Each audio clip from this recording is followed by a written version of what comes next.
Good morning, good evening, wherever you are in the world. Welcome back to another episode of the Coffee Hour. We have a lot of things to cover. I have to do some administrative stuff real fast before I get started.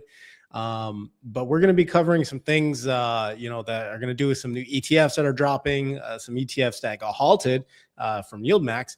And we'll be covering some macro news and some more, Bitcoin news, because that's all I was able to find, honestly, for today.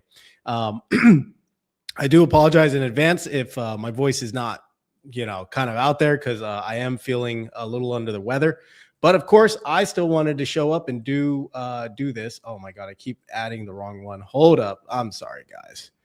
But I still wanted to show up and, do this stream because I get a lot of enjoyment from doing the streams. And, this is, I'm going to be checking this stuff anyway. So I'm figured I might as well just do the stream. But again, my voice is kind of coarse right now, so we'll see how it goes. Hopefully I don't start coughing up, a bunch of stuff.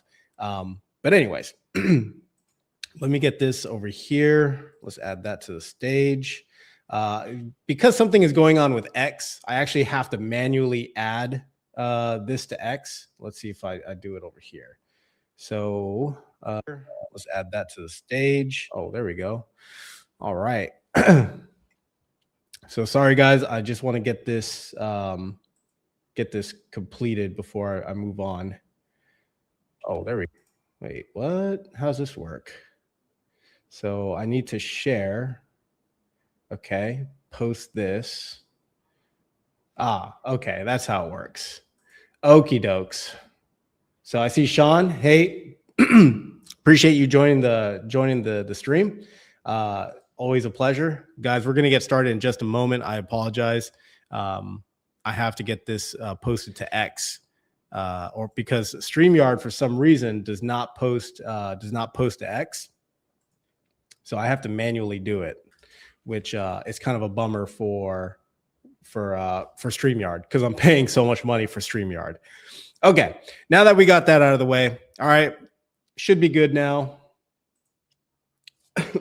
Excuse me. All right, we should be good now. Let's see. We got from Wolf, haven't heard of the new funds, so didn't vote. All right, well, we're going to be covering that here in just a moment. Okay, guys, so real quick, we're going to do a broad market overview for the day. Today, we actually ended up pretty good. All right, 56 basis points in the green. I'll take that any day of the week. Of course, we're not ending red. We're going to go over some videos here in just a moment. All right, that's talking kind of about the software sell-off. And then, all that's, it seems like we've hit the bottom for the software sell-off. Of course, I'm not a technical analyst, but I'm just viewing these pundits for a data point. But for the S&P 500 year to date, again, just barely breaking even. We've been seeing this really weird choppiness, as you guys can see. It's just been super, super choppy over these last couple of months, right? That's probably going to continue, I think. I think it's going to be a grind higher scenario for a little while until we have that supposed big drop, right? We saw that big drop back in November, right? We saw this big drop.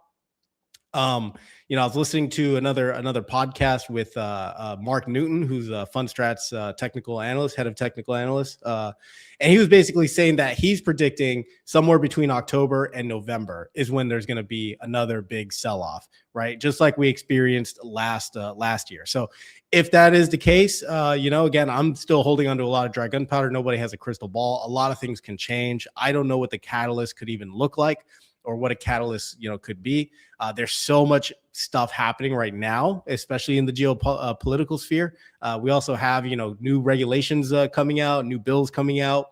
We're going to start to see the effects of the OBBB, the one big beautiful bill, start to take effect. I mean, there's so much that's happening, and it's barely the second month, right? Barely the second month of the year. But it seems like this year has been going, as far as the markets are concerned, it's just been really chaotic. I mean, you have the S&P 500, you have equities going down, right? You have this massive market rotation, and you had the metals, the commodity sell off, and then you had tech and AI and software sell off. And then you have, of course, crypto, Bitcoin, Ethereum just getting pummeled.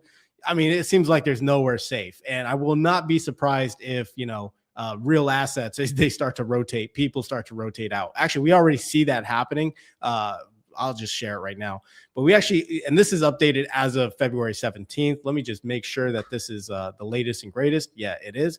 And we can already see that there is already a rotation out of energy, materials, and consumer staples. All right. It looks like there's already a rotation out back to financials, real estate, which, you know, would be a contrarian bet because real estate has just been getting hammered. But I saw you can look at the ETF XLRE and you'll see that it's finally breached its, you know, not highs, but it's breached, you know, from where it started in 2024. So maybe this is the breakout for real estate, right? And of course we have industrials.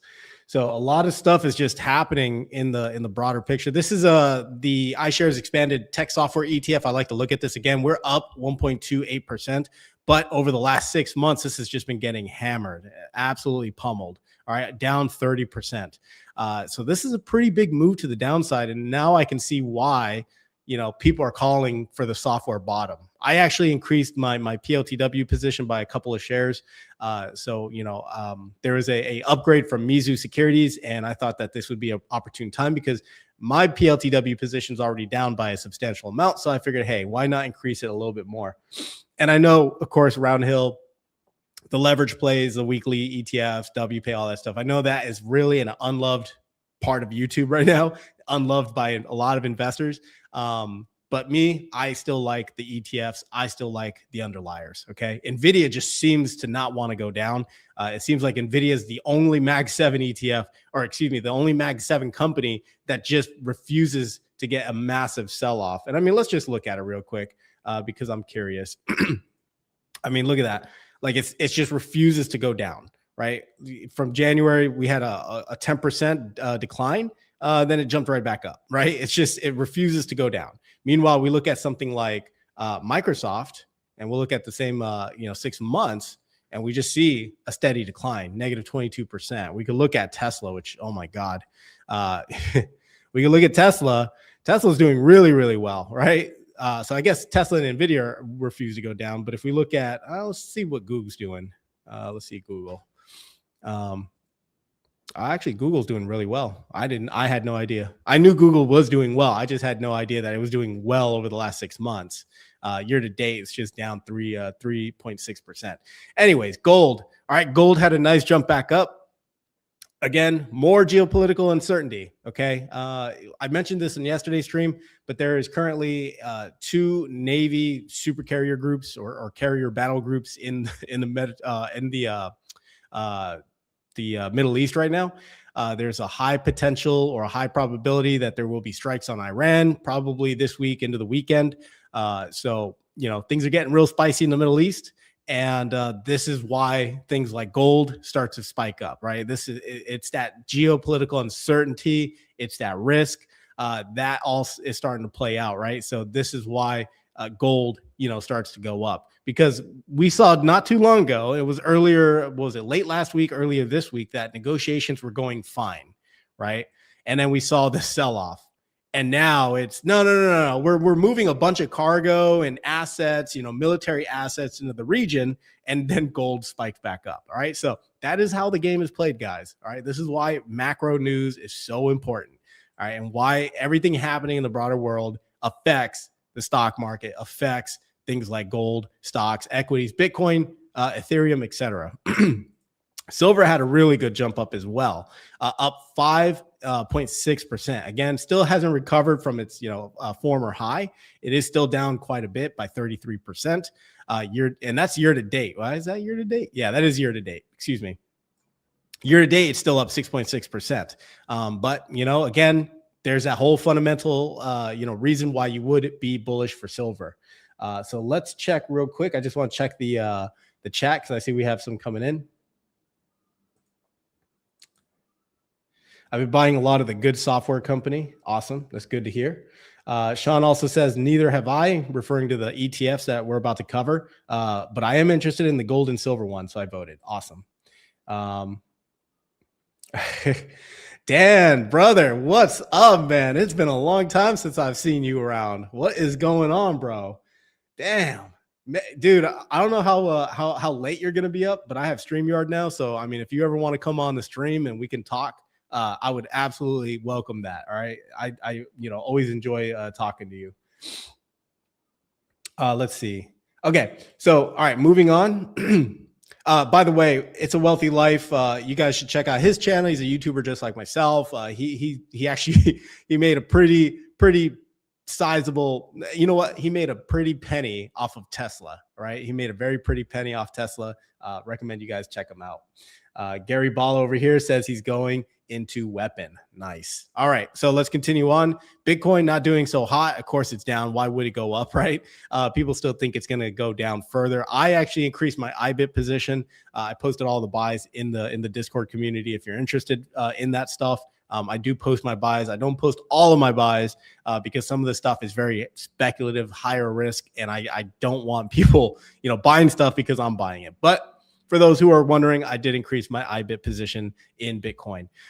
So year to date, still down 23.83%. Okay, guys, so let's get into some of the more awesome news. All right, some of the news about high yield income ETFs and what's coming out. We already covered this. Again, there's kind of a sector rotation happening. You guys can see from here, energy, materials, consumer staples. They had a pretty decent, outflow, and financials, real estate, and industrials saw an inflow. All right, so we monitor this because it gives you a good idea of the sector rotation of where investors are moving money out of and where they're putting money into. So this is just a really nice kind of overview of what's happening. All right, so let's move on. Okay, so real quick, this is about YIELDMAX's winter. So YIELDMAX's winter was halted throughout the day, and the ripple effects was all over the place. High yield communities were talking about it, wondering what's happening, and this was all that it showed, was that news was pending. Okay, and this is coming from Beat the Bots on X. All right, so this was a part of the news day. It wasn't anything crazy, honestly. I mean, just a little later, they resumed trading, and the only reason was because Tidal had to reevaluate their NAV. Okay, and they reevaluated it to the downside. All right, Tidal determined the NAV for winter required to be restated from $37.84 to per share to $37.14 per share. Okay, so not exactly world breaking news or anything like that, but this was making its way throughout all of X, all over high yield communities, investing communities, and people were just wondering, what does this mean? What is this bad? What's going on? And really, it was a nothing burger, right? It was a nothing burger. Nothing happened. All right, so I just wanted to cover that one piece in case you did not hear the news, and in case you are in winter, and in case you were wondering what the heck was going on. All right, so we also have other news come out from X funds. GLDN and GLDN and SLVX are now trading. All right, so these are two metal ETFs, but they also hold not just the metals like the spot price, commodity like gold and silver, but they also hold the miners, which is actually really interesting. So real quick, I'm just going to cover it, but this is for both funds. Okay. But this is GLDN. And so you're going to have exposure to gold industry companies. So basically the miners, and you're going to have exposure to the spot price ETF. So it says it right here. So you're getting spot price ETF exposure for gold, and you're getting exposure to the equities that do exploration, development, mining, refining, and production of gold. Okay, and then of course they just overlay this whole thing with options, cover call, whatever it is, to produce that type of to produce an income. So that is the same for SLV and for GLDN, SLVX. Excuse me, guys. So that's the same for both of them. And this is, again, a lot of these metal ETFs are coming out, income-based ETFs are coming out. I still have not opened a position in something like, a GLD, a GLDW or GDXW or KGLD, KSLV, or even these ones. I haven't opened any income producing. I just hold the spot price GLDM ETF in my portfolio. In the future, will that change? I don't think so. I really don't think I will. I don't know. I don't need I don't need that income yet, and I don't want capped upside right now. But so these two ETFs are coming out, or they started trading today. So these could be, potential, entrants for people's portfolios who, want that type of exposure, instead of just a simple, cover call ETF for gold or something like that, or even like, the round hill stuff, which uses swap agreements. They use, 120% leverage on GDX and GLD. And then just, you get paid out weekly from that. So it's going to be interesting to see what these two ETFs do in the future, or how they're going to, what their payouts are going to be, and kind of the direction that they're going to go in. Of course, we just covered that you have gold right here that's been kind of trading flat since it's had its big drop. Well, I guess it's maybe not flat anymore, but I don't know. I think this is sideways, right? This is just probably consolidation. This is probably shakeout. Get all the tourists out. The same thing for silver, right? Consolidation. Get all the tourists out, and eventually it'll resume back up. At least I think so. All right. I mean, look at this. Again, the use case for silver is still there. The fundamental use case for silver is still there. It's an industrial metal. All of that is still very true. It's just investors got way too euphoric, and people started buying in on silver. And there's just so much stuff happening, not just in the United States, but also in China. I mean, you have these reserves, these large, vaults that are just running out of silver. They don't have any more silver.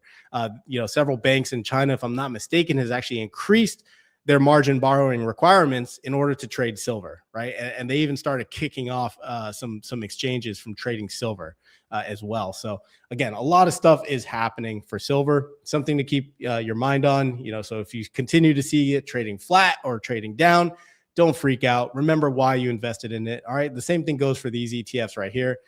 Understand why you're investing in these things. All right. Because eventually, if world peace is attained, and we find and a meteor hits the United States, but maybe we start mining meteors and there's just massive amounts of silver and these ETFs go down. Well, just know that why they're going down, right?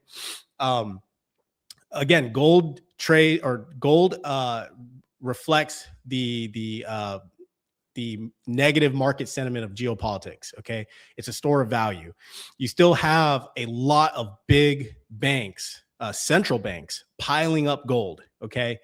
Moving away from US treasuries, moving away from the US dollar. Okay. There's still a lot of demand for gold. All right. And the same thing could be said for silver, but obviously for different reasons. All right. If you guys want to do a little homework, look up, solid state batteries. And the future of these batteries and how much silver is needed for these batteries. All right. So just wanted to cover that. All right. So we covered this, and we have an update from X Funds. Hope you guys can see this. There we go.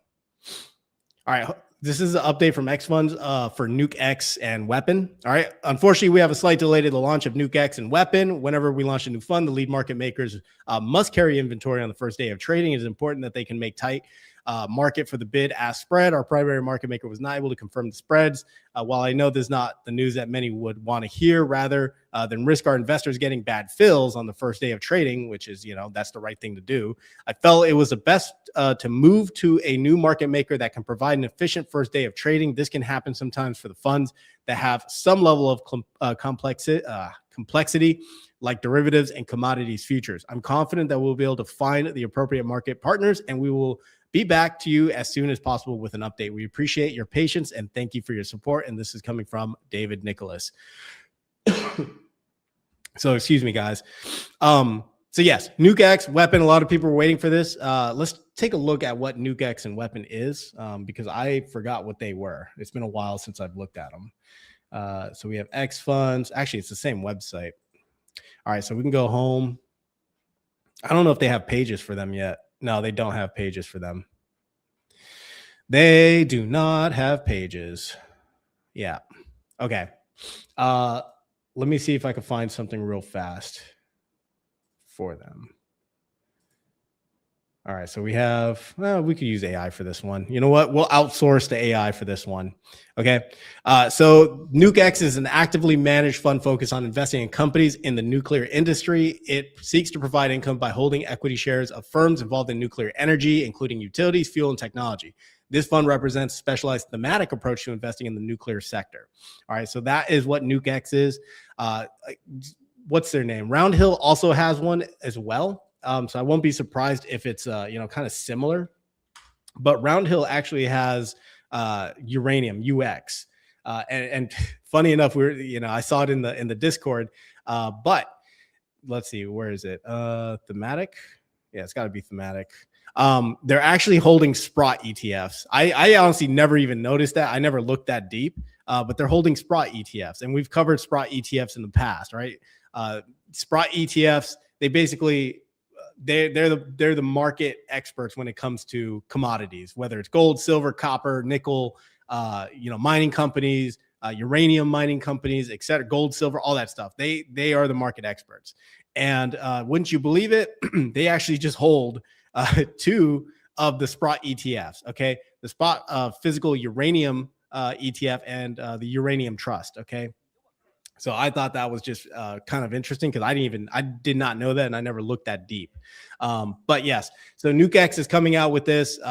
I'm actually curious what they're going to have as far as their holdings are concerned. If they're going to have things like like individual companies, uranium companies, something like a quadruple U. For those who don't know what it is, it's a uranium mining company, right? Because there's still a very big push for nuclear, right? It takes years to build nuclear. It's not going to happen overnight. There's still a big push for nuclear by the Trump administration to power all these AI data centers. Now, interestingly enough, just doing a little bit of research, didn't realize how hard it is to build a nuclear reactor or a nuclear plant in the United States. It is, going to be state by state.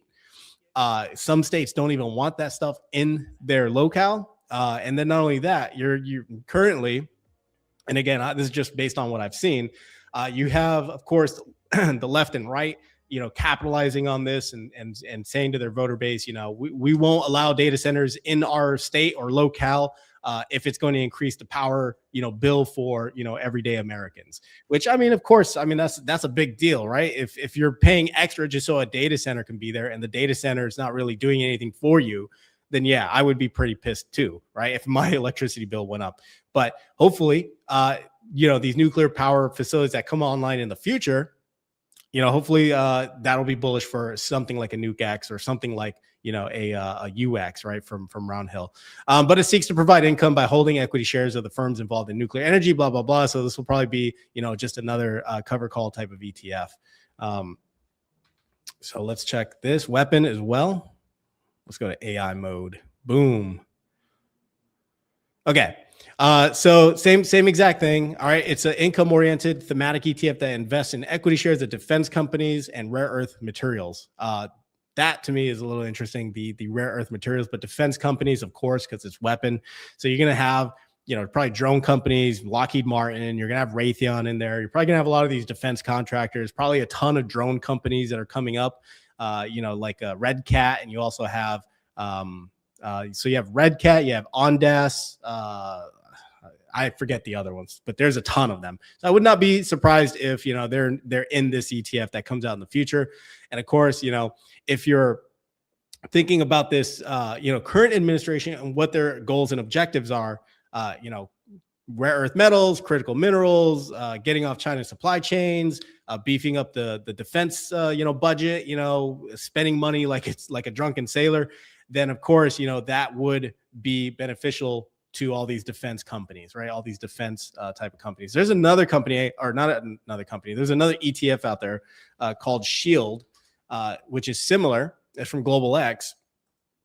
And you guys can see it's been doing pretty well, up 11.68%. Over the last 6 months, up 18%. Over the last year, up 72%. Okay. Again, a lot of money being spent on defense, and I keep bringing this up, but recently you had the Trump administration increasing the defense budget by another $500 billion. Why not? Let's just add more money to our already bloated debt, right? Let's go for 39. Let's go for an easy 40 trillion, right? Let's get it to a nice round number. But anyways, that is what's happening. All right. That is the 2 new ETFs coming out. That's kind of what they are. And let's move on. Give me 1 second, guys. I got a cough here.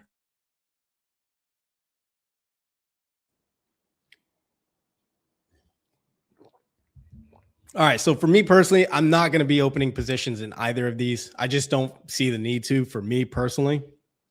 Could these be, kind of a shorter or intermediate trade, like a swing trade, maybe over a couple of months, a year, maybe 2 years, let the thesis play out? Sure. I think that is probable, because again, if we continue, let me back up. If quantitative easing happens, interest rates come down, more money floods the markets, right? And defense spending continues the way it is, an additional maybe 250 billion and another 100 billion here. That is very, well, I hate to say it, but that's very bullish for these types of ETFs, right? These defense contractors. So the only thing that would derail something like this is if the U.S. government decides to start cutting, right? Start cutting the defense budget.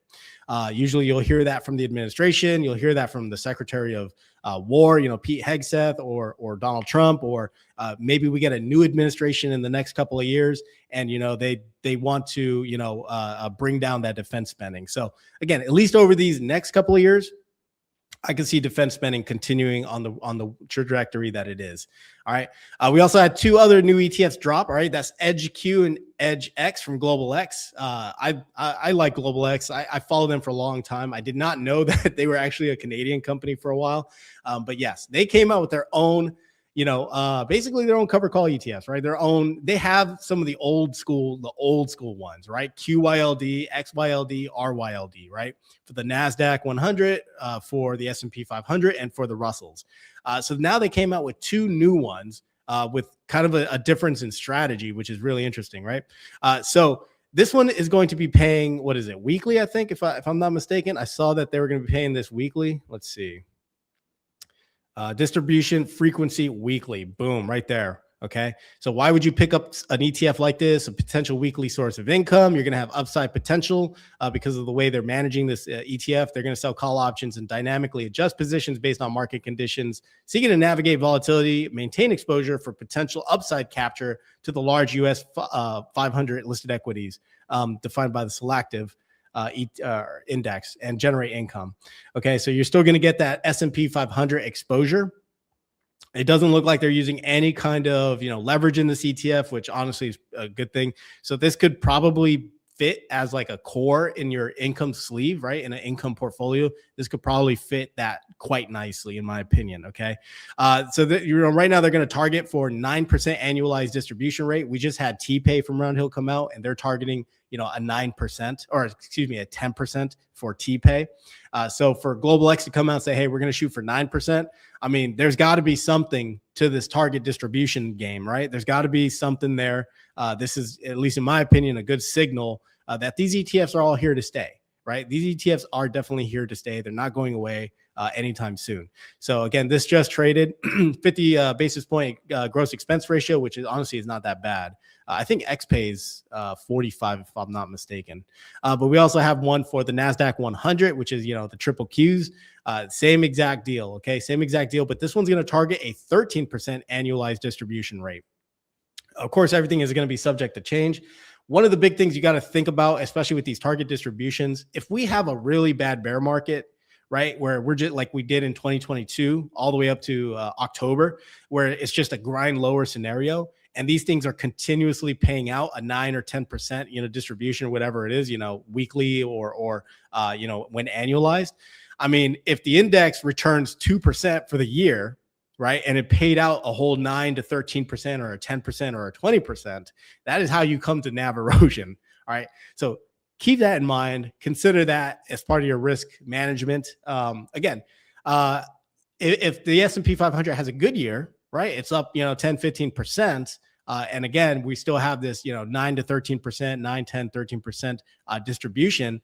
Well, the NAV should appreciate in value. Okay. So something to also consider when, considering these ETFs. And of course, Wealthy Life brings up, actually, no, totally different. But he did bring up a good idea or a good concept, right? Think of these over the next decade, over the next 5 years, et cetera. That is how you have to look at some of these ETFs. If you believe the index is always going to go up, I mean, history has proven that true. that sentiment true? Does it have peaks and valley, ebbs and flows? Absolutely. Does it have bear markets, sharp declines? Absolutely. But over the long term, the ETF or the S&P 500, the NASDAQ usually trend up. All right. So just my thoughts on these two new ETFs from Global X and from, actually from Global X. And I'm a big fan. I'm a big fan of income S&P 500 or index-based ETFs, right? I'm a bigger fan because the drops are less, I want to say severe. But if a massive drop does happen, it's because there was a huge, thing that happened. Think Liberation Day, right? Like something had to happen for an index to drop 5, 10, 15%. Whereas individual stocks, they could drop 5, 10% on a day, right? It's whatever. You could have a bad press release. You could miss earnings. You could beat earnings and the stock will still go down, right? So I like, for core positions, for especially if you're building out like an income portfolio, I like the idea of having an S&P 500 based income ETF as the foundation of that sleeve. For me, it's XPay, right? Okay, cool. Let's see. Oka asks, how do you feel about blocks? I covered blocks a lot in the last stream. I'm not going to rehash that, but if you're bullish on Ethereum, bullish on Bitcoin, you like the mining companies, and why wouldn't you like blocks? If you're scared because the ETF went down in value, well, that's because Bitcoin, Ethereum, and the mining companies are down in value, right? If you don't want to see red in your portfolio, don't invest in blocks. We have Sergio in the chat. Hey, welcome. Let's see what else we got. Let's see. So Remarked had asked, do you have any recent videos on what you hold in your portfolio? No, I don't have any recent videos. I haven't done recent videos. I kind of moved. I'm kind of moving away from videos. I like doing live streams more because I would spend hours doing a simple 15-minute video, right? 10, 15-minute video. And there's just a lot of pressure to produce content. There's a lot of pressure to constantly come up with new things, right? Keep the audience entertained. And I did not want to start doing ETF comparisons or ETF reviews. Like, that's not my thing. It's not that I hate them. Well, I gotta admit, I kind of got sick of them. I kind of got sick of just doing ETF reviews. So there's some channels that is their full-time job, and that's perfect. They go through it in depth. They do it really, really well. Again, just to name a few, you have Income Architect, you have Spencer Invest, you have Marcos. You have the Working Investor. Shout out to you if you're in the chat. You have a bunch of YouTubers that do the ETF, reviews really, really well. And it's not something I'm excited about. Like, I don't wake up and say, oh man, a new ETF dropped, time to get a video out, right? Like, that's just not me. So I don't have any recent videos about my portfolio either. The last video that was on there, I think, was the debasement trade video. I don't know. I might do a portfolio review in the future. I just don't want to do any at the moment. I'll be honest up front right now. My portfolio is deep in the red, right? I'm in a lot of high beta names. High beta names have been taken a whacking. I'm in, Bitcoin, Ethereum based, stocks, ETFs, etc. Those are taking a hit. I'm in metals. Some of the metals, basically, I sold a lot of the metals, honestly, to capture the gains. So the rest are just kind of sitting there. But yeah, that's basically my portfolio. And the reason why I don't show the portfolio as much anymore is because, there's no point to it, really. There's not a whole lot of point to showing the portfolio. I get it might be like, I don't know, like exciting for like a brief minute. But there's also a lot of noise out there. Everyone's got an opinion about something. So I wanted to cut out the noise just completely. I just want to cut out the noise. And I looked at some of these other bigger YouTubers out there, and with big channels, and they don't show their portfolios at all, right? Zero. But they still, they still have fun talking about the stocks that they hold. I might actually just do that. Like, if I talk about my portfolio, usually it's in my Discord. But outside of that, like doing videos and all that crap, I'm kind of over it. Just because, who does it actually benefit in the long run? Like, who does it actually benefit? I'm all for transparency. I'll tell you if I hold something. Like, I do hold BM&R. I'm red in BM&R. I do hold MSTW, red in MSTW. I still hold PLTW, HOW, WPay, IBIT. Let's see. I don't know. I just hold a bunch of stuff. But yeah, so that's the answer to that piece for you. All right. So let's see. Okay, cool. Hey, I appreciate it. But you know, that's also the problem, is that like I would always be pressured to find some new strategy, right? Some new way of explaining my portfolio. And it got to just be like, it just wasn't fun anymore. Like I got zero joy from it. It was like more pressure to make moves in my portfolio, to have relevant content. And if I have to keep producing strategy videos, that means I'm I'm actively, you know, moving my portfolio around. And that is kind of why I just moved away from that, because that is detrimental to my portfolio, in my opinion. But I do thank you, D-Tom, YouTube. I do appreciate that comment. You should have gotten a invite link. Make sure you check your spam, but I have not seen any new members get requested, and they're usually just automatically allowed into the community.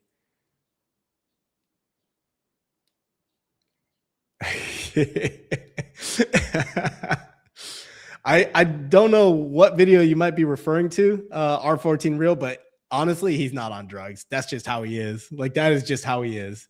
All right, guys, let's move on. So we covered the two new ETFs. Really want to take a look at that poll, because we did run a poll at the beginning of the stream. So now that we covered it, I think it would be good to close out that poll. So give me a second. I gotta. So now that we covered, there we go. Okay, so the question was, are you excited for any new ETFs coming out? We had Edge Q and Edge X. All right. And 12% of you are excited for that. And we had GLDN and SLVX. 54% of you said you're excited for those, and those are metal ETFs. Edge Q, Edge X are S&P 500 and NASDAQ 100. And we also have Nuke X and Weapon, which are, uranium-based, uranium-based income ETF, and, Weapon, which is you're going to have, according to the AI, critical minerals on top of defense contracting companies. All right, so 12% of you went with Edge Q, Edge X, 54% of you went with GLDN and SLVX, and then 35% of you went with Nuke X and Weapon. All right, so we see that there is still a very large demand for metal ETFs. And honestly, there was not a whole lot of competition out there anyways. You had YIELDMAX, they only had the GDXY, if I'm not mistaken. And then for Curve, they had KGLD and KSLV. Those were the two most popular funds that they had, especially with this whole, talk of everyone rotating the metals. So they came out with it at the right time. They're coming out with KCOP, which is a copper-based ETF. And now you have, X funds coming out with their own, right? You have X funds coming out with GLDN and SLVX, right? So it kind of just broadens the market a bit. You have a little more choices, which is always a good thing. All right, so moving on. So we got some news. Ooh. Yeah, we got Amplify ETF CEOs on income ETFs. All right, just kind of giving his thoughts on it. And I thought this was an interesting video, so let's take a listen. And welcome back to the Halftime Report. I'm Dominic Chu with your ETF Edge today. For many ETF investors, consistent income sometimes outweighs chasing swing for the fence gains. But what are the best tools to keep income coming in, especially during times of volatility like we're seeing right now? Joining me now is Christian Magoon, the CEO at Amplify ETFs, which runs one of the largest of these types of income funds. Christian, thanks for being here with us. Let's talk about what types of income instruments we are looking at for ETFs these days. It used to just be about owning consumer staple stocks and utility stocks for those income streams, but it's gotten a lot more sophisticated in recent years. That's right, Dom. Really a mix of high quality U.S. equities, we believe makes a lot of sense, that are paying dividends. And then you can have an active managed covered call approach where you're tactically writing covered calls. So you have two sources of income, dividend income as well as option income. And the great news about that is when you have two engines, you have more versatility during tough markets. Also, there's some preferential tax treatment oftentimes on option income, because that usually comes in as return of capital, which can reduce your upfront tax basis by reducing your long-term cost basis in the ETF. Now, dividends are part of that story, as are the income streams from options. Where exactly are you seeing more interest these days? We talk a lot about international and global equities. Are there still dividend and income opportunities via options with those international stocks like there are here in the U.S.? Yeah, there sure are, but you have to take a close look at those international stocks. We have a IDEVO ETF that looks at high quality international stocks that are dividend payers, and then tactically writes covered calls for a 6% yield. And that allows you to still participate in the upside. Last year, that fund was up 41%. This year, it's up 12% year to date, 5-star rated. So you have to have, I think, a very close security selection process and a tactical approach to writing covered calls there. And that's what we do with IDEVO, part of our Yield Smart ETF lineup. All right, Christian Magoon, thank you very much. We are going to continue this conversation over at etfedge.cnbc.com. Christian is going to be joined by Nick Ryder, the Chief Investment Officer over at Cathmere Capital. We'll have a bigger conversation about income and its role, Scott, in a portfolio these days. All right, so we saw it, right? Income helps kind of smooth the ride, especially during these volatile times, and that's kind of what makes some of these income ETFs very, very attractive, especially if you're, for the retirees out there. Like it just helps smooth that ride, because even though your portfolio might be taking a nosedive, you're still making some type of distribution income or some type of income from dividends, right? That was really interesting. One key point that I thought was really interesting from this video was that he was saying, especially for his IDVO, I think, which is the international one, right? International has been getting a lot of love lately. It is projected that international, ETF stocks may outperform the S&P 500 probably this year. Okay, so there's been a pretty decent rotation. But what was interesting about that note is that he's saying that from the dividends of these individual companies, on top of the option overlays, right, you get two engines that come to that distribution. So again, that I think is a really awesome thing for these ETFs, at least for that ETF in particular. So shout out to Amplify and any holders of Amplify. Let's see. Is it okay? Maybe it is QDVO. I don't know. Or was it IDVO for international? I have no idea. Anyways, we're going to listen to Tom Lee. All right. I know he's been getting a lot of flack. People are just, out there to get him at this point, but I still like to listen to him. So we're going to listen to what he has to say about stocks and earnings. Okay. So let's listen in. He is Fund Strats Head of Research, as I said, right there at Post 9. It's good to see you. Great to see you, Scott. So you think we're going to 7,300 on the S&P in the near term? Yeah. So are we witnessing this slow turnaround for stocks to get back on track? What do you think? Yeah, I think stocks took some hits. Partly was a software downturn, and then this rotation out of the Mag 7 armies into the bullet makers for AI, and a general sort of risk off as gold surged. But the earnings have been delivered solidly. We've been getting good economic reports. And I think positioning has gotten risk off enough that we can sort of climb maybe in a labored way towards 7,300. Hey, how about that? Do you think, we talked about this at halftime today, are we appreciating enough how strong earnings season has been? I think the stocks haven't reflected that, because we've had a huge beat, a large percentage of companies beating. It has shown up, I guess, in small caps, but to me... Yeah, but I mean, you know what I mean? It's like, if you said we were going to do double-digit earnings growth, and that would be a key pillar of the narrative as to why stocks were going to continue to go higher, and then we had all this volatile chop, and we're not sure now where we're going.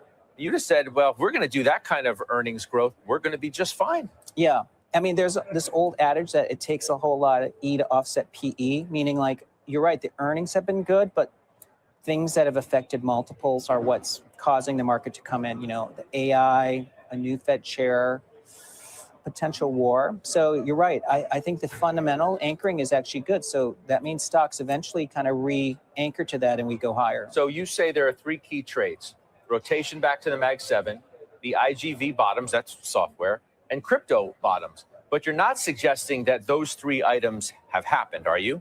Not yet, but it's we're maybe 90% of the way through that, because I've seen some of the positioning data. So we know on the, like, for instance, prime brokerage, Goldman data, software ownership is like multi-decade lows. And then we know that the Mag 7 have gotten cheaper than the bullet makers, which has never happened in 10 years. They're 3 PE points discount. And then, of course, on the crypto side, we've already gotten to drawdowns that are basically 80% of what's been in past crypto winters. So I think those are setting up to be really big trades. Maybe they've led the market. So we have they bottom first and they'll start to rally even if the market's peaking. Does NVIDIA earnings 1 week from today hold the key to the whole thing? Just given the fears about AI and the spend. And we need to get the results. We need to hear from Jensen Huang. I mean, that could set the bottom because, you know, like if you look at the software index, this is like the 8th week of a pretty severe downturn. So next week, you know, as you know, sometimes 9 is a big number, turning point. That could mark the bottom for software.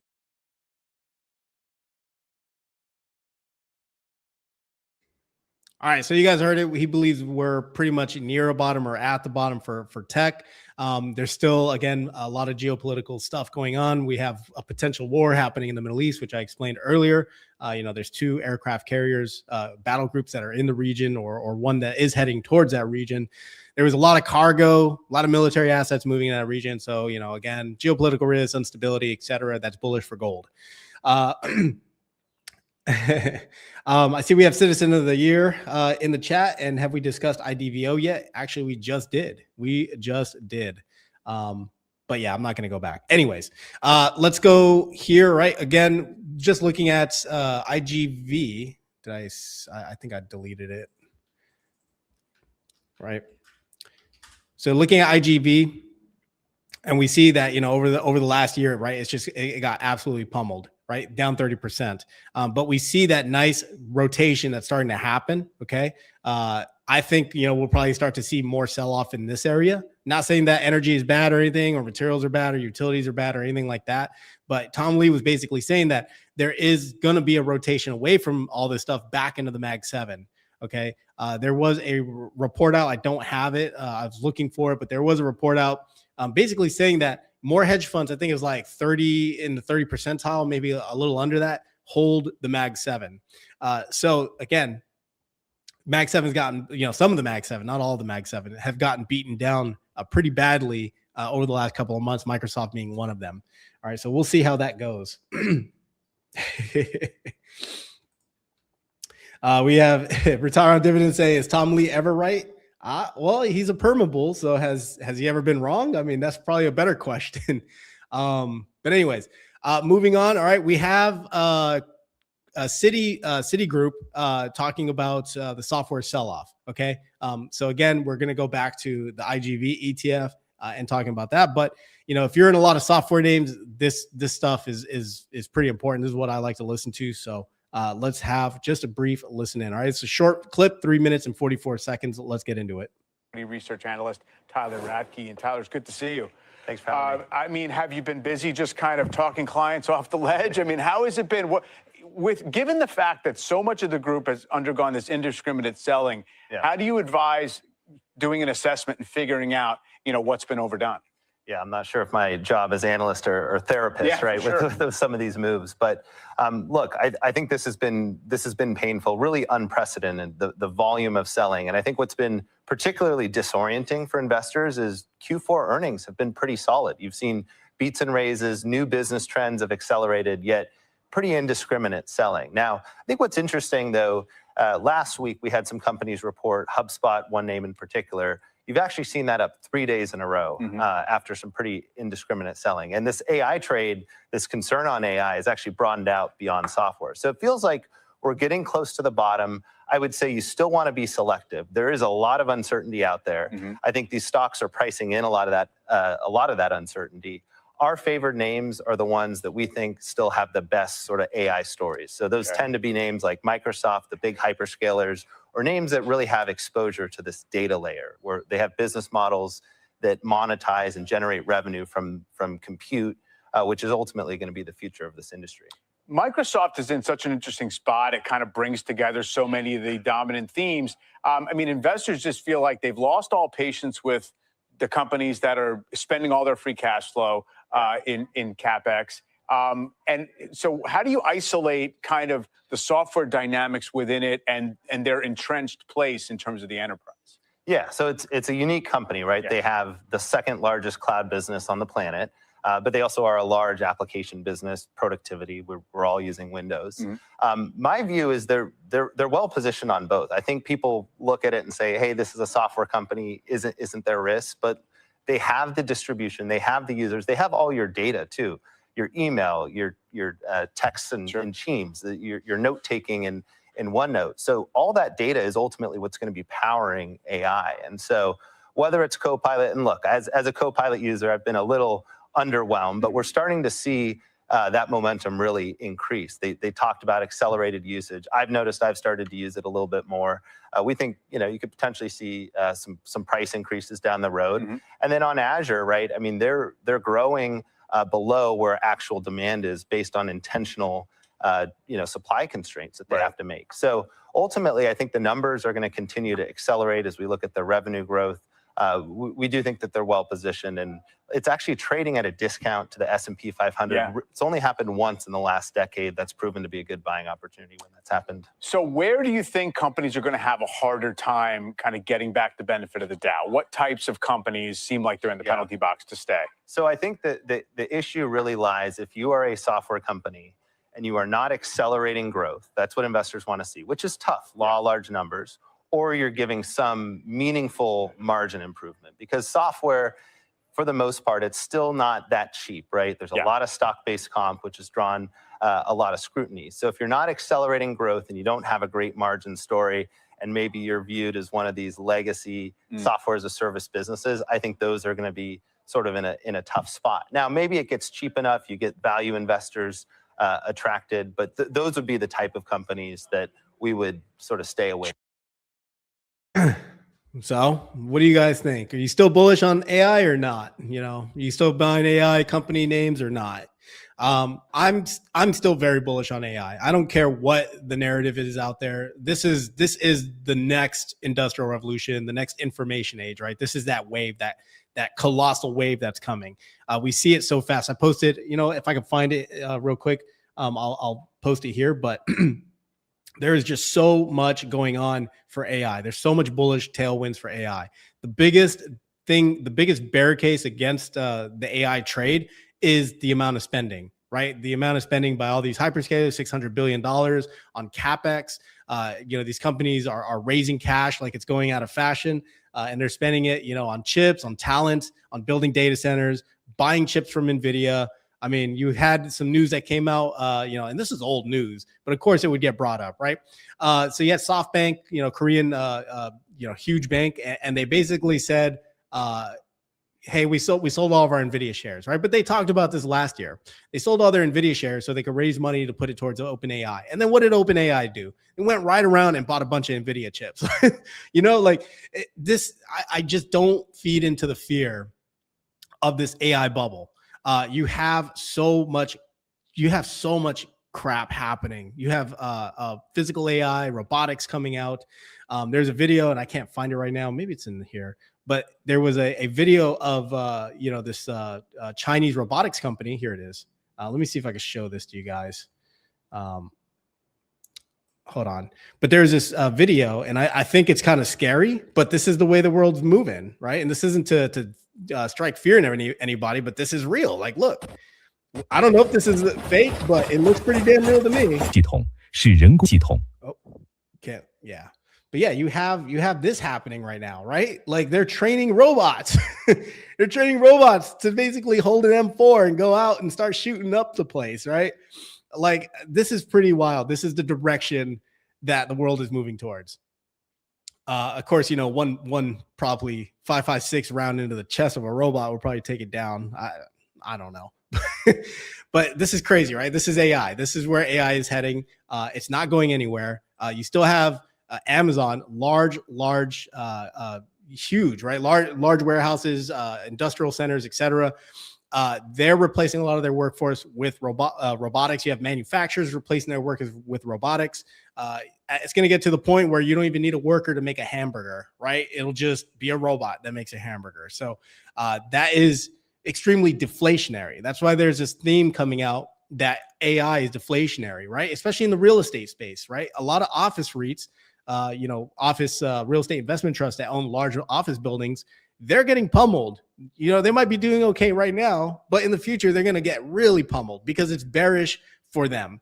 You're going to have companies laying off thousands of people and moving their workloads towards, AI agents and things like that. Instead of having a massive team of developers, you can just have, a single, group, maybe a smaller group of developers that do all their coding on Claude or something, right?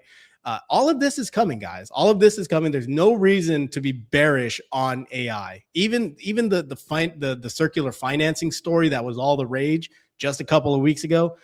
Even that to me was a nothing burger. That's just my thoughts on it. Of course, a lot of people are worried, right? When you see red in your portfolio and you see, large choppiness like this, like we've been seeing over the last couple of months, it does scare a lot of people. But again, when you go back to fundamentals, you go back to the reason why you're investing in these companies, these company names and what they're doing. I mean, that should help you weather the storm whenever you have these, peaks and valleys, ebbs and flows. So I just want to hammer that point home because I think it's extremely important. We had Brian Armstrong talking. All right. So there's at Mar-a-Lago, Trump's family held this big event for crypto. And CEO Brian Armstrong was there along with Goldman Sachs CEO. So we're gonna listen in on what Brian Armstrong has to say regarding the Clarity Act, okay? Because he had publicly said that he was against a bill and he would rather not have a bill, or he would rather have no bill than a bad bill, right? And the biggest contention in that bill was, it had to do with banking stablecoin rewards, right? So now they basically gathered everyone up at Mar-a-Lago and they talked through all this stuff. So we'll see what happens next week. I don't think there's going to be a vote on the Clarity Act in the next couple of days, but definitely next week. Scott Bessent was at a hearing. He was talking with Senator Loomis, if I'm not mistaken, is her name. And, they want to get this Clarity bill through. They want to get it completed, done, off the books. All right, so let's listen in what he had to say. We're here meeting with crypto companies, bank representatives, and senators as well to see if we can get to a solution on market structure. And one of the big issues that did come up in the past was this idea of stablecoins on rewards. I wouldn't say we blocked it. In fact, nobody, I think, in the crypto space has been working harder on this over the last few years to try to get some legislation. What we did say was the current draft, we had some issues with it. I think that caused everyone to come back to the table. And there's now a path forward where we can get a win-win-win outcome here. A win for the crypto industry, a win for the banks, and a win for the American consumer to get President Trump's crypto agenda through to the finish line so we can make America the crypto capital of the world. All right, so there we go. Hopefully we get, some more news on the Clarity Act next week. Again, I can't see any news coming out this week, but again, we're what, Wednesday? Well, oh, it's Thursday. Holy hell. It's Thursday for me. But yeah, we should get more clarity on the Clarity Act here shortly. We're here meeting with crypto companies, banks. I don't think this is anything. Let me close out of that. Gold and silver prices rebound, bargain buy, and geopolitical fears. We already kind of covered that, but just real quick, again, just for any new people coming into the stream and wondering why gold goes up or gold goes down, here are a couple reasons, right? On the geopolitical front, the first day of the Russian-Ukraine peace talks in Geneva ended after just 2 hours with Ukraine's President Zelensky describing the discussions as difficult and accusing the Russians of stalling. So again, that geopolitical risk is still there, right? That uncertainty is still there. Gold goes up, right? A day after Iran's foreign minister said nuclear talks were constructive, Vice President Vance said Iran has not addressed U.S. red lines in the discussions and that President Trump reserves the right to use military force. Okay, again, more uncertainty, more instability in that region, gold goes up. All right, Axios reported that the Trump administration is closer to a major war in the Middle East than most Americans realize, which could begin very soon. Uncertainty, again, gold goes up.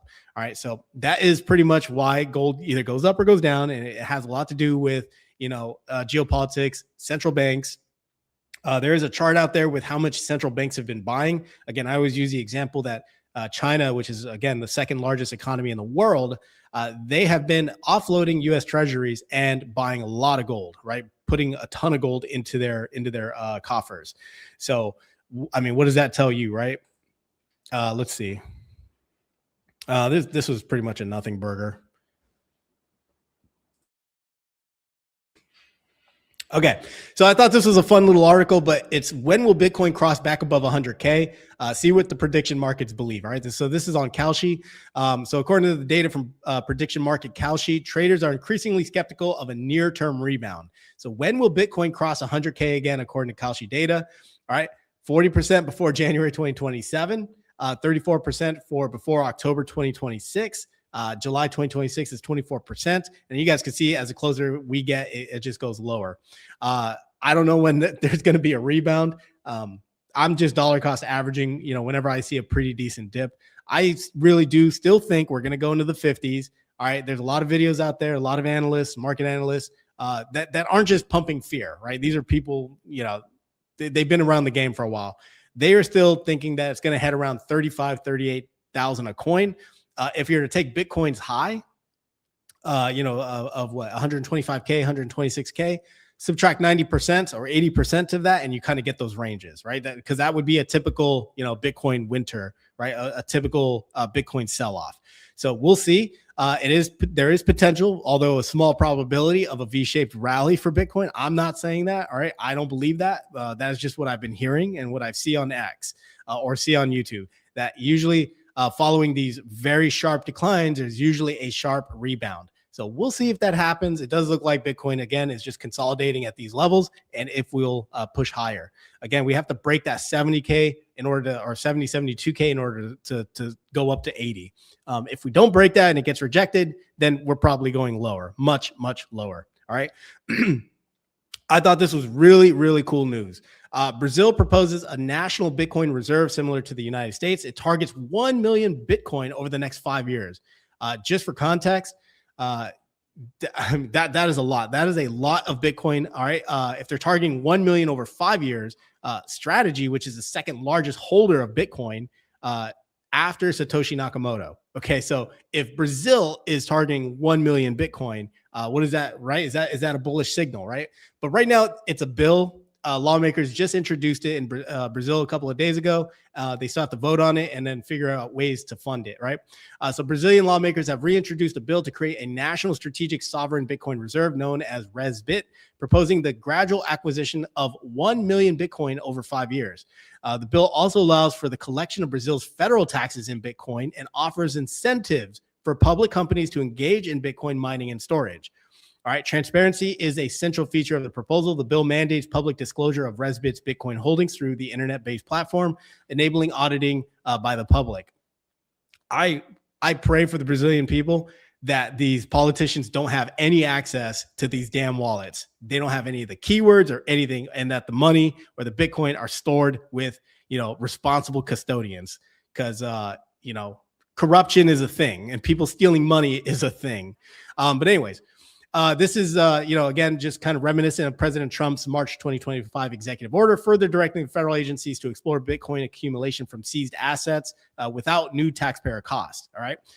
In Europe, the Czech Republic National Bank has a similar allocation in Bitcoin, while Switzerland sees a citizen-led initiative proposing a constitutional mandate for Bitcoin holdings. So now you have other countries who are moving towards the Bitcoin standard, right? Or at least including Bitcoin on their balance sheet. Hong Kong, Ukraine, Pakistan are also exploring frameworks to hold Bitcoin at a national level, with Pakistan pledging never to sell its future reserves. Interesting, takeaway. Not too long ago, we were talking about Hong Kong, and they wanted to introduce stable coins. Hong Kong is not the same as Beijing. All right, Beijing is traditional, like China. That's the capital of China, right? What is it? A two city, one party system or something, or 2 party, 1 country system is what China Beijing is, or excuse me, China Hong Kong. Outside of that, China has been very hawkish on Bitcoin, right? They don't really use it. They don't talk about it. They don't want it in their country, etc. Right?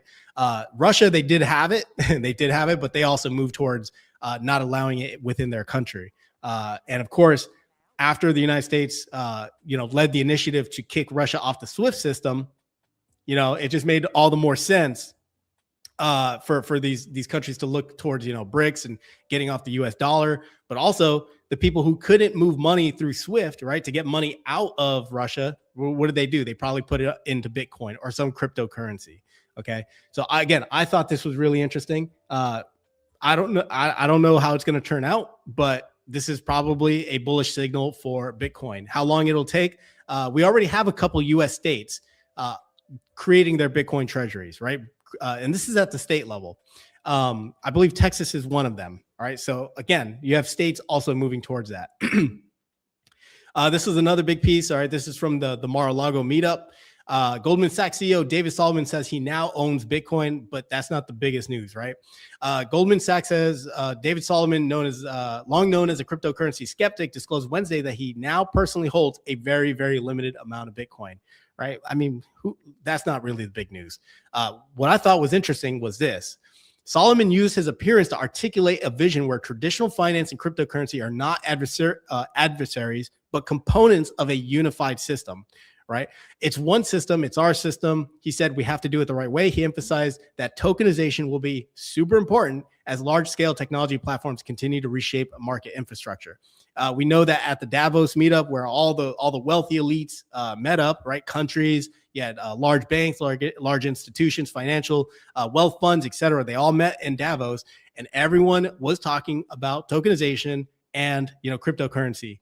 So that's bullish, in my opinion. And if we look at the list of banks that already moved onto Ethereum, I highlighted it all here. They're all using Ethereum. Okay. So again, I know some people don't like, Tom Lee and don't like BM&R, and that's perfectly okay. But me, I'm very bullish. You see it right here. This is the proof in the pudding. Okay. One of the big things right here, Bank of America, Wells Fargo, TD Bank are collaborating with SWIFT on a blockchain-based platform for cross-border transaction that uses Ethereum. I think that is huge, right? That is a big, big deal. So I just wanted to share that with you guys in case you didn't know, or in case you're wondering why I'm so bullish on BM&R or Ethereum, because more and more, Ethereum, the layer 2 blockchain, all of that was the talk of the town, and tokenization was the talk of the town. We have Robinhood that just launched their chain where they're allowing developers to tokenize their assets and bring it onto Robinhood. So again, another big deal. Just want to check the chat real quick.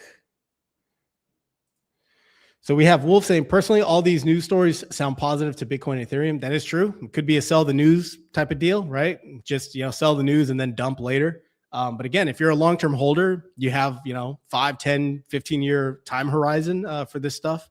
I mean, you got to come to your own conclusions there. We have Citizen of the Year. Nice new logo, by the way. Wouldn't a fox be kind of, never mind. I'll skip that. But anyways, that is horrible news, forcing their citizens to use a Ponzi scheme, referencing Brazil. We are the world. We are the children. We are the ones who make a brighter day. So let's start giving. Absolutely. Look at you being so nice. Okay. Moving on. So Palantir quickly was in the news. I just want to cover them because again, I still hold my PLTW shares and I like to follow Palantir wherever I see it. Okay. So Palantir Technologies rises after Mizo upgraded on highlights of AI growth potential. They just had earnings. They absolutely crushed earnings, but guess what the stock did? The stock sold off, right? Mizo was upgraded or has upgraded the data analytics company stock to the equivalent of a buy rating with a price target of 195. The firm highlighted Palantir as unique, all right, due to its impressive revenue growth and margin expansion. Let's see. Yeah, margin expansion, describing it as unlike anything else in software. Shares have fallen by about 23% in 2026, though as investors have broadened buying interest beyond tech names, even considering Palantir's incredible growth rate, shares have soared too far, which is true. That was the biggest bear case against Palantir, was that its shares were too richly overvalued. And of course, the stock came down, right? Just like everything else. We saw that with silver, right? Silver just had a really sharp decline. So same thing with, Palantir again. It had a decline because a lot of investors are saying this is too richly valuated. Me, I don't care. I'm buying because of the story, the management, and what it's doing, right? And its place in the current trade, the current AI trade, the current administration's focus on implementing AI wherever they can. All All right, so that is, again, my bullish take for Palantir. But its AI-driven deployments across both enterprise and government customers continue to give Palantir a revenue trajectory that has analysts backing owning the stock. All right, so again, it's not just DoD or it's not just government contracts that this company is winning, that Palantir is winning. It's also commercial. Palantir is also moving its headquarters from Denver to Miami, giving investors reason to reassess tax expenses and its talent pipeline. So that is the latest and greatest with Palantir. Let's see. This is a good point. Remarked, I thought XRP was meant for cross-border transactions. And that is interesting that they're hardly ever mentioned anymore. I don't know, like, I don't follow XRP. I know that I know that, like, in the past, it was the one coin in my mind that had the most use case because of that. Because it could be a potential replacement for the SWIFT system, but it looks like the market is moving in towards a different approach using an Ethereum blockchain. So we'll see if XRP makes a comeback. I forget which bank actually started buying XRP, and I want to say it was Goldman Sachs. I want to say Goldman Sachs actually bought XRP, but don't hold me to that. Let's see what else we have. I'm not going to cover this in depth, but Anthropic is fighting with the Pentagon over AI use. Basically, Anthropic and Palantir were used in the Maduro extraction operation, right? So the United States government used Anthropic along with Palantir and went into Venezuela and basically scooped out Maduro out of his bed. Anthropic was not too happy with that. Their biggest thing is that they don't want to be used for mass surveillance programs. But the Pentagon is saying that, or the U.S. government is saying that, no, we're going to use Anthropic for whatever we want to use it for. It's the only artificial intelligence that is allowed on the classified network. Everything else, OpenAI, Google Gemini is not allowed on the classified network, but Anthropic is. Or Claude is.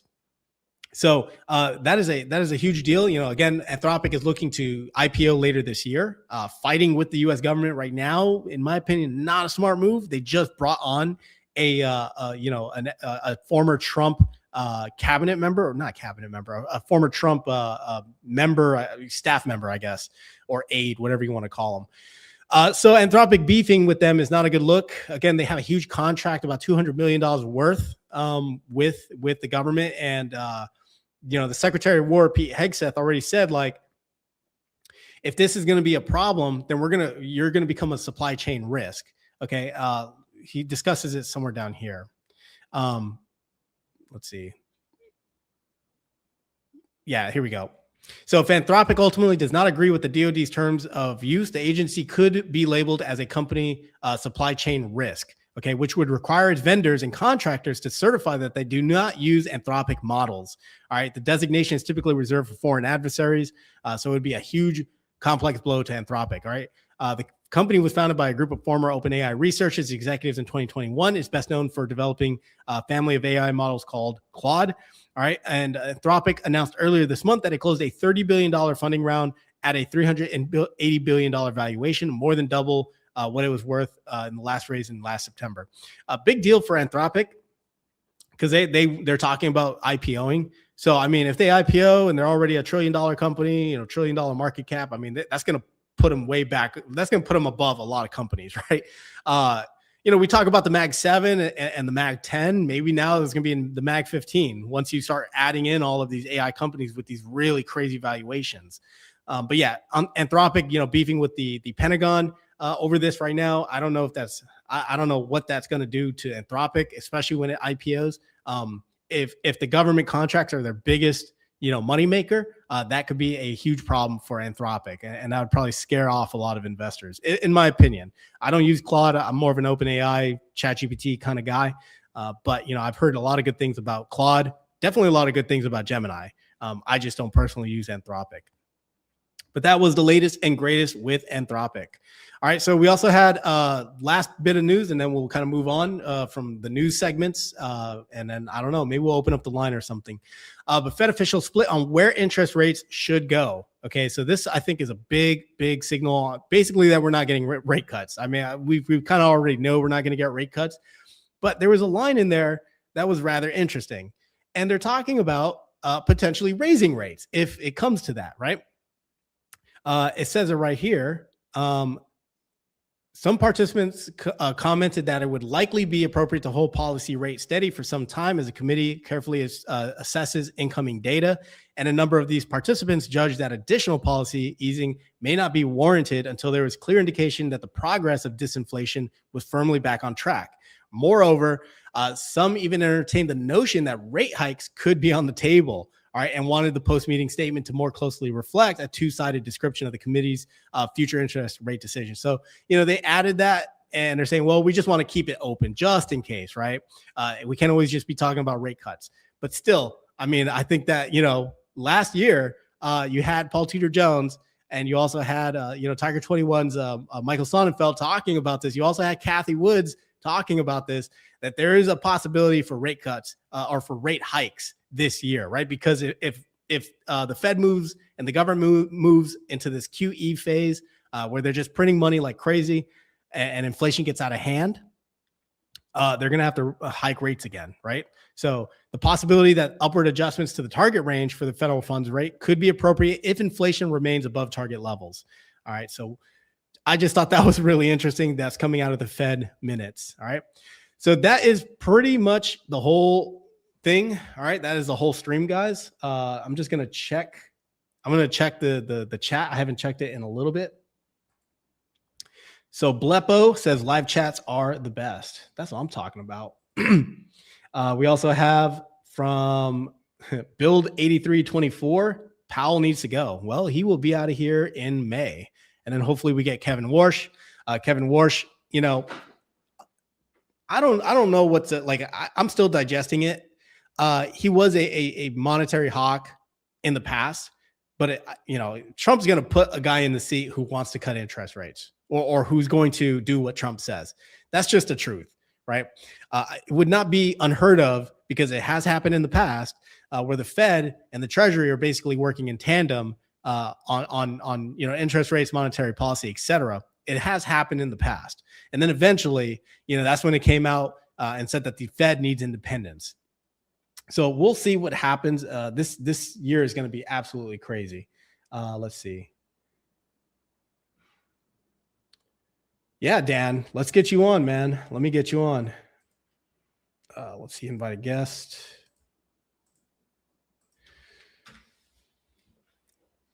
So let me actually pull you up here.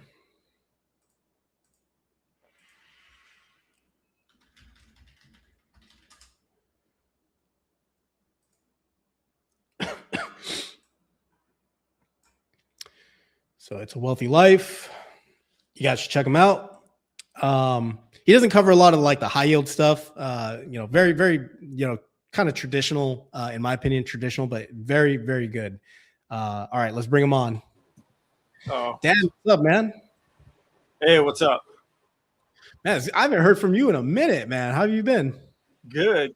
Let me mute one thing real quick. I gotta mute it. Let me get out of here. Sorry about that. Yeah, I had you on the YouTube screen, so it was like echoing. Do you hear me okay? Yeah, I can hear you okay. I right, think you should be able to, like, on your side, you should be able to pull up charts or take over the screen if you want, in case you want to talk about anything. Nah, that's all right. We already covered all that. You looked at a bunch of charts and all that. Of course, Bitcoin, man, dumping. Yeah. MSTR, what are you doing? man. Remember are you buying Misty? Bitcoin? Remember all those Bitcoin talks? Don't bring that up. That is a stain on a lot of people. Is Misty. Well, I mean, at 66, 60K, you could start nibbling. If you don't have a position, I don't have a position in Bitcoin. I would probably just do IBIT, at the reference ETF or whatever it is. If I were to get into that position, where do I think it's headed? Where do you think it's headed? The last high was 63K, right? And it broke through that once already. That big dump we had two weeks ago or whatever.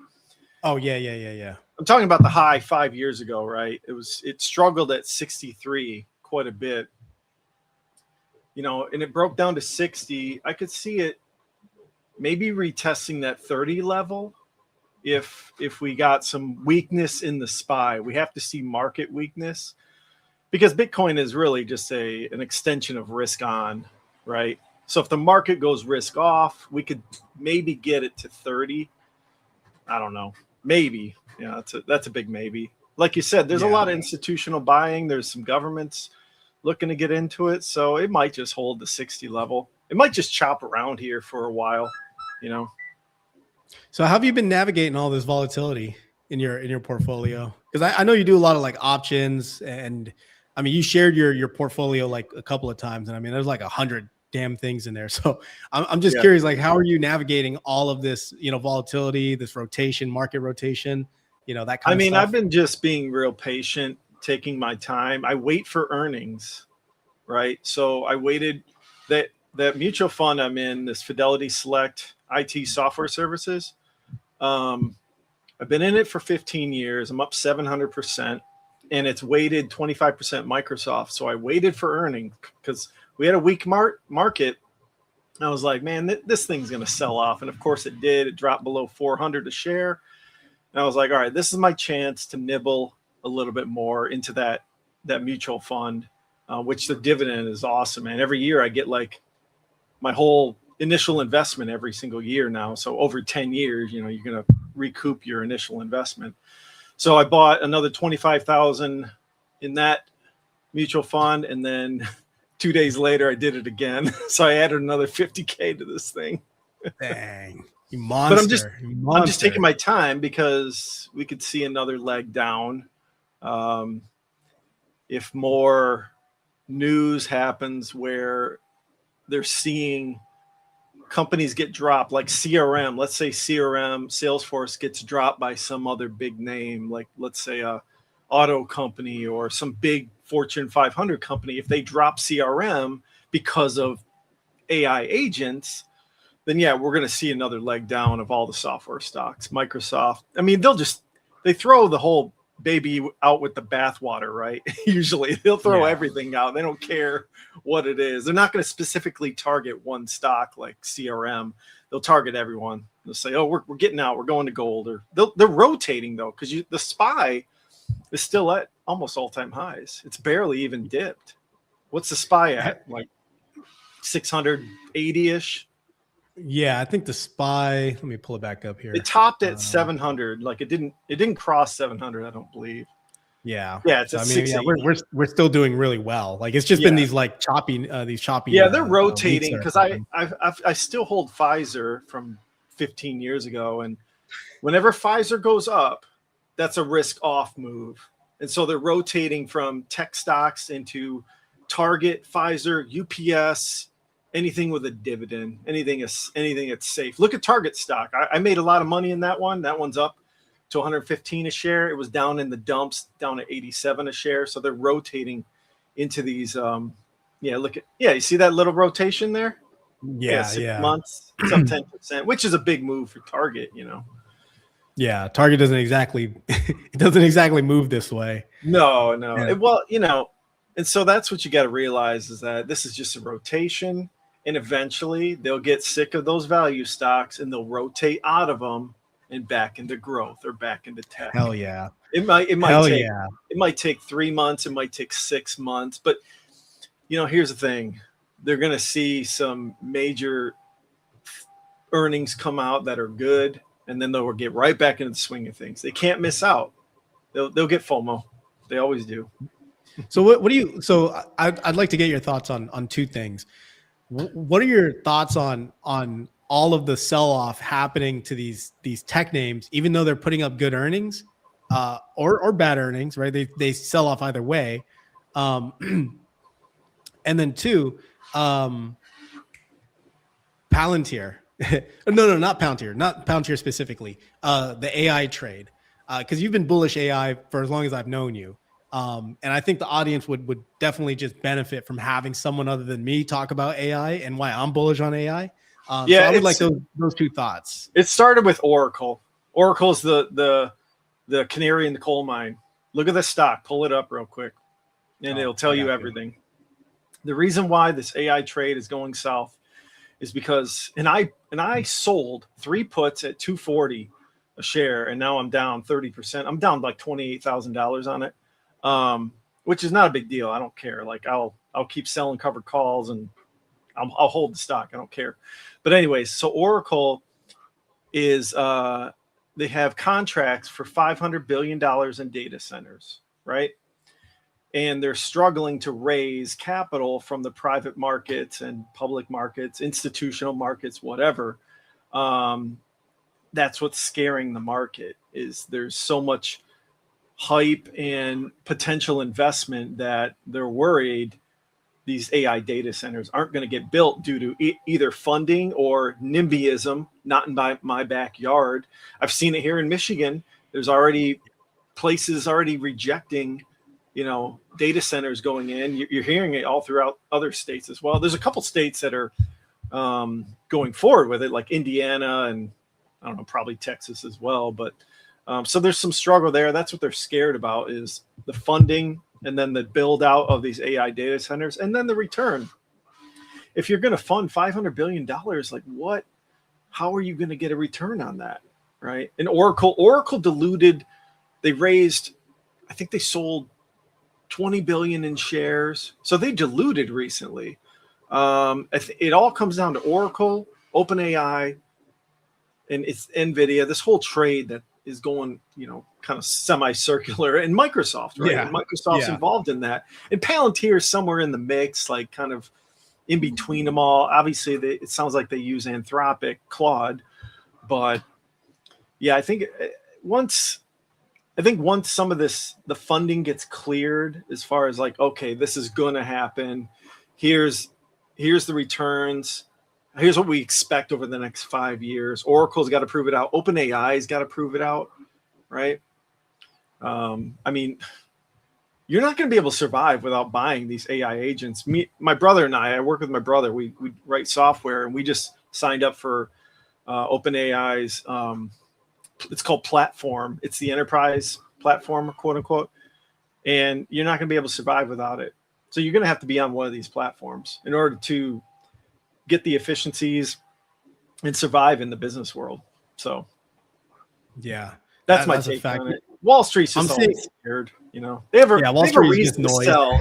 When things get overvalued, they always have a reason to sell. They want a reason to go to cash and then rotate into something else so they can get another profit, another margin squeeze, right?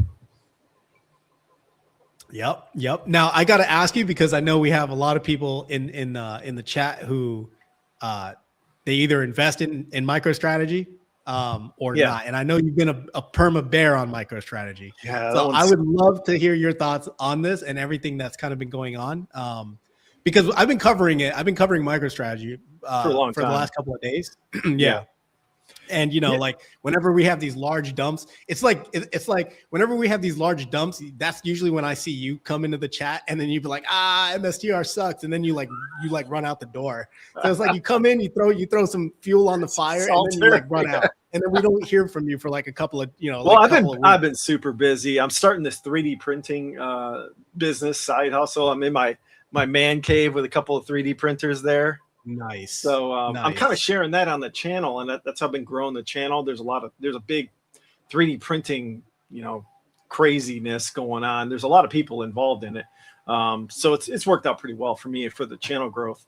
But yeah, MSTR, I mean, Michael Saylor says that he can't get margin called, but I don't know if that's exactly true. I mean, if he keeps doubling down and keeps taking out more and more debt to buy more coins, and here's the biggest risk, in my opinion, and why Bitcoin and the cryptocurrencies are getting crushed. I think it has to do with energy, and here's why. So the miners, if it's super expensive to decrypt the blockchain, if it's super expensive to do that right now, I think they said, I heard somewhere, it's $90,000 a coin to mine a coin, because you get a coin after you do so much mining, right? Fractions of coins. Eventually, it adds up to one coin. So if energy costs are rising due to either regulations or due to the AI data centers being built out, if the cost of mining a coin goes up and up and up, and these miners go out of business, that asset now becomes a huge risk because no one's going to decrypt the chain, right? If it's not worth it, you won't mine it, right? I think that's why it's selling off. I think energy has everything to do with it. As far as MicroStrategy, I don't know if their leverage is healthy or not. That's the risk. That's the thing I find scary about MicroStrategy. The other, maybe other companies that don't take out as much leverage, maybe they'll be fine and maybe they'll be able to weather through the storm, right? But we saw this in the crypto winter of 2021, where all these, crypto trading companies, they were all leveraged out and they all just got destroyed. So I don't know if MSTR is in the same position those companies were, but eventually the roosters come back. What's that saying? The roosters come back home to roost, or something like that. The chickens come home to roost. Like, there's all these people who are holding all this debt. What if they somehow want to get all their money out or something like that? A liquidation can happen in MSTR. I don't know what that means, but it could mean they may have to sell more Bitcoin, and then that's going to put more pressure on Bitcoin, which then is a vicious cycle. It puts more pressure on them, their stock price, which is how they're leveraging all these loans, is through the stock price, right? Yeah. So yeah, that's the scary part about that one. Now, here's the kicker.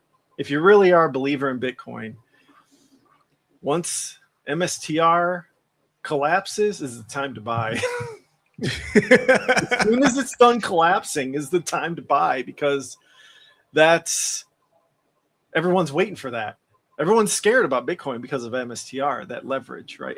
And are they the ones, them and GME, because GameStop got into that game too, right?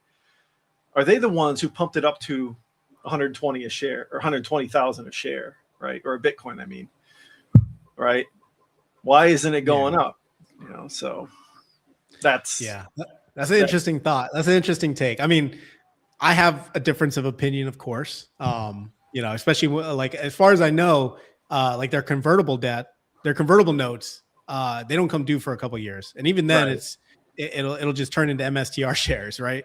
And so they might be fine, right? They might be able to just weather the storm. Like I said, if they can weather the storm, then it's just a long duration asset at the end of the day that they're planning on just holding. So and I think they did shore up something where but they did another issue. They raised more, or they diluted shares, and then they have enough, I think, runway for 2 years or something like that before they have to pay out these bond holders or something like that. I don't know the whole structure of that company. I briefly, when I see an article, I do kind of summarize it in my head, like, oh, okay, they're kind of holding along there. Yeah. I mean, their company is interesting, and I mean, the more I was looking for a bear case against MSTR, because I was anti MSTR in the beginning. And then as I continued to dig in, I was like, holy shit, this makes so much sense. This is a freaking phenomenal company. And I orange pilled myself, and then I bought more MSTR. I mean, if you're a believer in Bitcoin, it is they are leveraged. So let's just say Bitcoin goes up to 200K. I think their stock is going to, it's going to be like what are those things called? The multi-levered instruments. It's going to be like one of those. It's going to be like a 2x Bitcoin, probably, I think. So you held the biggest news for your channel that I was following was that you held Tesla for a very long time. You had a really big position in Tesla. And then you decided, one day that you had enough of the ride. It was fun, and then you sold out. I haven't sold out completely. Can you give us some insight? Yeah, you haven't sold out completely? No, I still hold 300 shares, which is like around $130,000. But I had 1,500, and back in 2021 when it got up to $410 a share, I mean, that was to hold that stock for 5 years and wait for it to get back up to the 400s. I was like, I'm going to think about this more thoroughly if it gets back up to above 400. Obviously, it got up to 480 something a share, which was another hype cycle essentially. But then it dropped back down to the 400, and then it rallied back up to 440. And I did some thinking about it, and I'm like, well, I do believe in the company to a certain extent, but Elon's been just full of crap for years after years after years, and I'm just sick and tired of it. I'm sick of the politics, and I just got exhausted from it, And I was a super bull. I'm still kind of a bull. I'd say I don't know, half bull, half bear, I guess. But when you think about the robotaxi, because that's what this stock is based on, is this robotaxi initiative. They've only got like 10 or 20 cars in each city. And, to make $1 million in profit is going to take hundreds of cars. They have like 10 or 20, right? To make $10 million, you're going to have thousands of cars, right? To make $100 million, which is a nothing burger in the world of cars, selling cars, you're going to have tens of thousands of cars, hundreds of thousands that are all approved, all making money with no problems. I think that's going to take maybe 2-3 years, maybe 4. It depends, like regulators too. And then we could have a changing of politics, which could put pressure against Tesla. And he's alienated half his market. All these Democrats, that just hate his guts now. They don't even want to buy a Tesla. It's sad. It's a great vehicle. And then he cancels the S and X. I mean, the S is a sweet car for its the Plaid. It's the fastest sedan. Now it's no more. It's gone. And the X had those X-Wings doors, and now that's gone. There's a lot of like culture there that's just Elon just said, "Nah, we're done with it." What do you think about his potential SpaceX IPO? Is that something you're excited for? Data centers in space, that type of deal? Again, that's one of those pipe dreams. Data centers in space. I'm not buying it anymore, man. I was sold for 6 years. I drank the Kool-Aid for 6 years, and I think I'm just kind of done with it, man. I get Optimus. I love Optimus. I think it's awesome. Again, here's the way I looked at it. Right. I held $700,000 in this position at $440 a share. So I sold $500,000. I'm holding around, 130,000 ish, right?